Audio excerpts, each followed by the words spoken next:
Em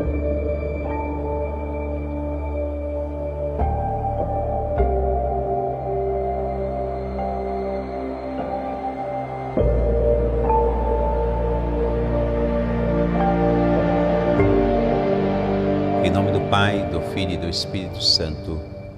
Amém. Vamos rezar juntos, pedindo as luzes do Espírito Santo sobre esta aula, para que possamos assim juntos aprender e instruir tudo o que nos é necessário. Rezemos juntos.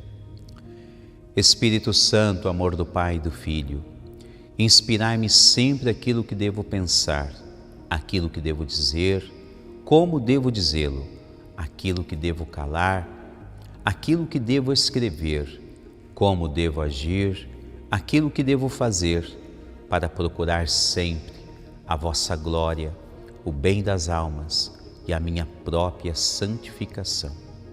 Amém. Nossa Senhora Aparecida, rogai por nós. São José, rogai por nós. Mais uma aula. Estamos agora naquele contexto onde finalmente, após a 10ª praga, o faraó resolve libertar o povo hebreu para que seja conduzido por Moisés rumo à terra prometida.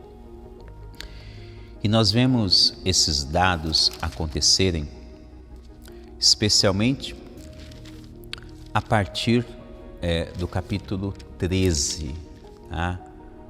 Os versículos 17 em diante. E neste contexto,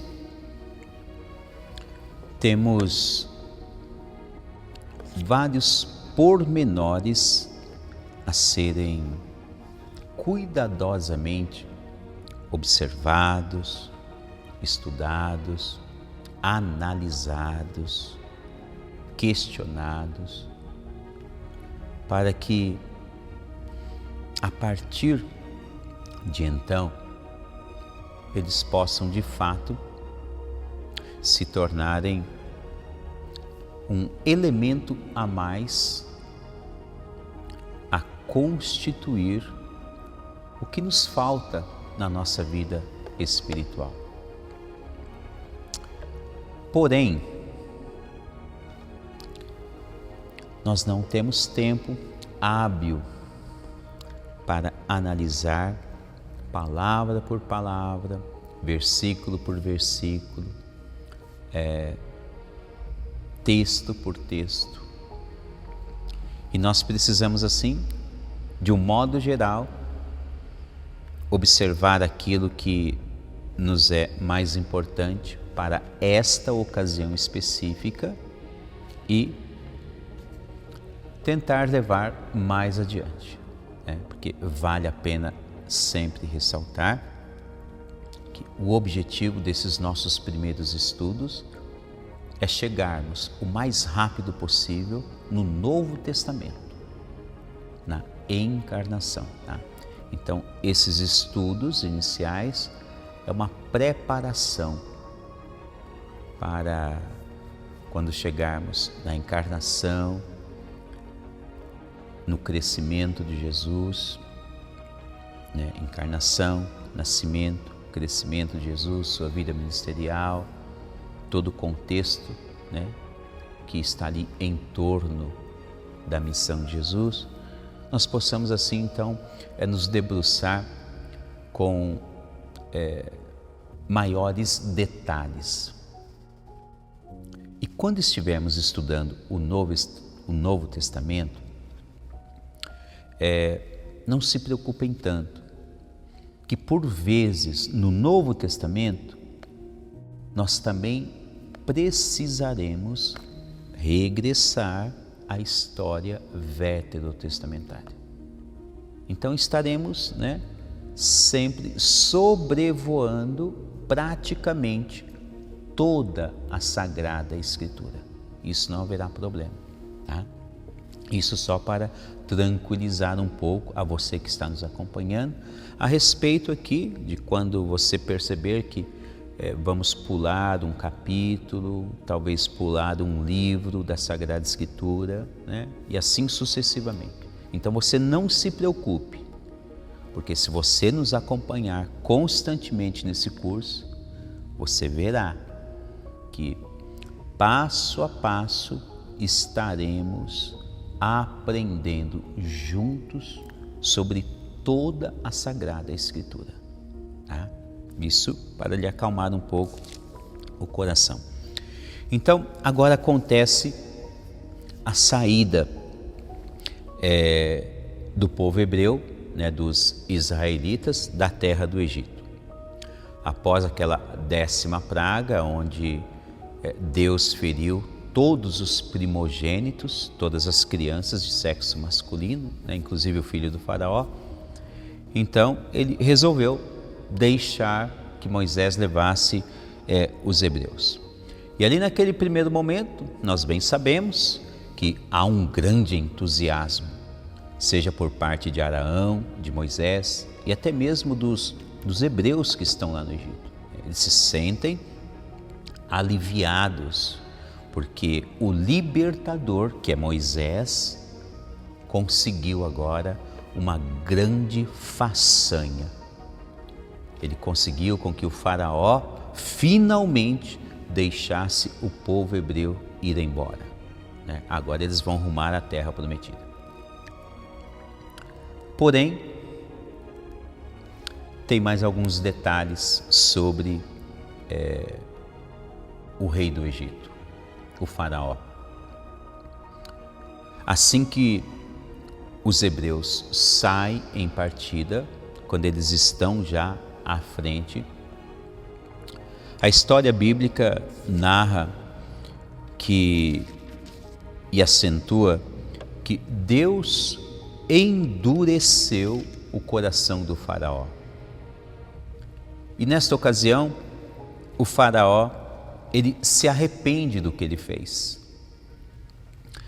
Capítulo 13 e 14 detalham com riqueza de detalhes, né? Uma redundância aqui, mas vale a pena para enfatizar, né? São muitos detalhes a serem observados e nós vemos que tudo isso ele deve surtir um efeito positivo na vida de todos nós que nos debruçamos agora na Sagrada Escritura. O faraó, ao se arrepender de ter libertado todos os hebreus, ele vai persegui-los. É interessante, né? Como eu bem dizia na última aula, o coração maldoso, o coração ruim, perverso, ele não sabe direito qual o caminho que ele deve tomar. Por vezes, a pessoa que é maldosa, que ainda não se converteu a Deus, ela faz várias coisas erradas em sua vida. Uma delas é essa na vida do rei. Em vez de deixar o povo de Deus ir embora em paz, ele quer agora persegui-los. Persegui-los para talvez trazer mais um punhado como escravos e outros que vão ser combatidos, talvez matar os demais. Mas a história conta que o faraó, quando ele se aproxima dos filhos de Israel, se dá vários momentos os quais é importante para a nossa fé. O faraó, obviamente, é símbolo do mal, né? E ali o mal está perseguindo os israelitas, os eleitos de Deus. Olha a importância disso. O mal no encalço. Moisés, que é uma pré-figuração de Jesus Cristo no Novo Testamento, ele está à frente dos israelitas. É Moisés, então, que conduz o povo de Deus. Isso no Novo Testamento. Isto no Antigo Testamento. Moisés, ele conduz o povo hebreu, os israelitas, rumo à terra prometida. No Novo Testamento, o novo Moisés, ou seja, Jesus Cristo, é ele que estará à frente da igreja de Jesus Cristo. Sempre ele à frente conduzindo. E aí o mal, simbolizado na pessoa do faraó, ele tenta perseguir os israelitas. E se diz que nessa perseguição, os israelitas, quando perceberam que os carros do faraó, os cavalos, os cavaleiros estavam no encalço deles, eles tiveram grande medo. E neste medo, eles começam a reclamar já com Moisés.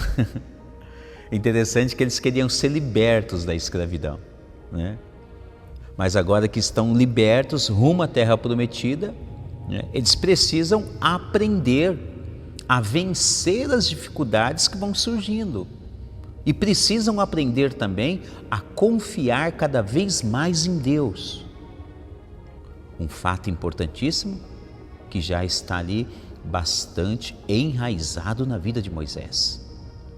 Moisés, desde o chamado dele, ele paulatinamente, dia após dia, ele foi aprendendo a viver cada vez mais na presença e confiando em Deus.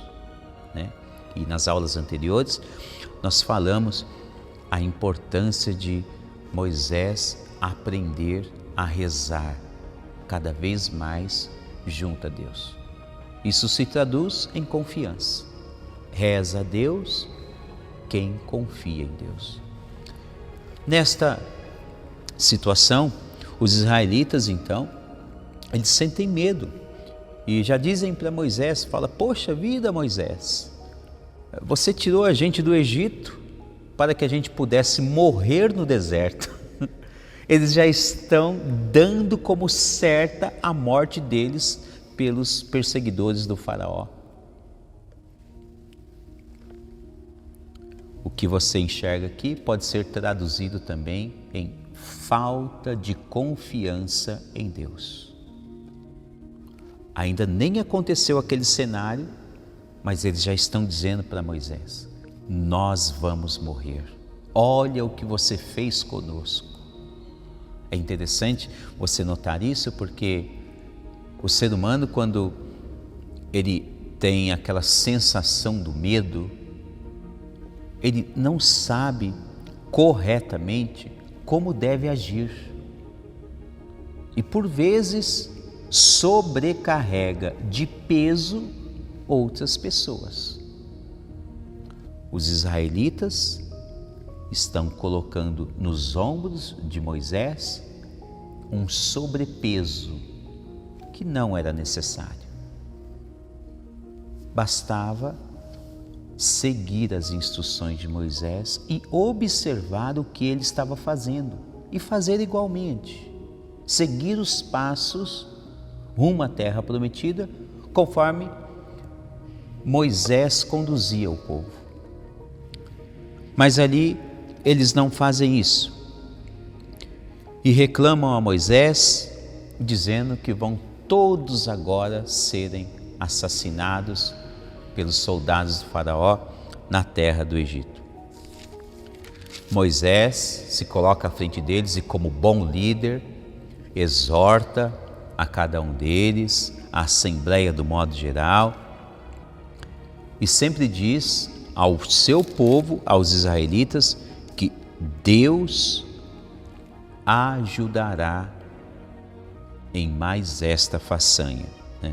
Moisés disse ao povo, não temas, permanecei firmes e vereis que o Senhor fará hoje para vos salvar.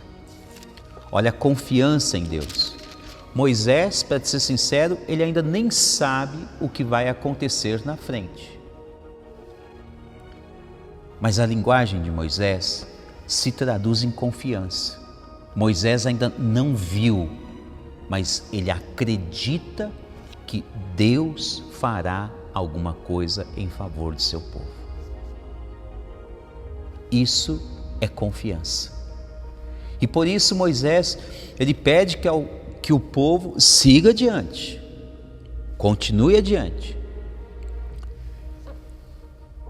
Nesta ocasião, mais uma vez, Moisés, ele vai se retirar com Deus e apresentar toda aquela causa a Deus. Vai apresentar os israelitas em fuga do Egito, seguindo para a terra prometida, a terra de Canaã, e vai apresentar a Deus também a figura do maligno ali, na pessoa do faraó, de seus soldados, cavalos, cavaleiros. Moisés apresenta tudo aquilo como oração a Deus. E como sempre, Deus se compadece de quem se dobra a Ele. Detalhes riquíssimos vai acontecer aqui nos próximos capítulos, a partir do 15 principalmente, e eu quero parar essa aula aqui, para que no próximo capítulo nós vejamos também junto um momento da libertação. O capítulo 15 ele vai ficar tão marcado na Sagrada Escritura, na história bíblica, que em todo ano,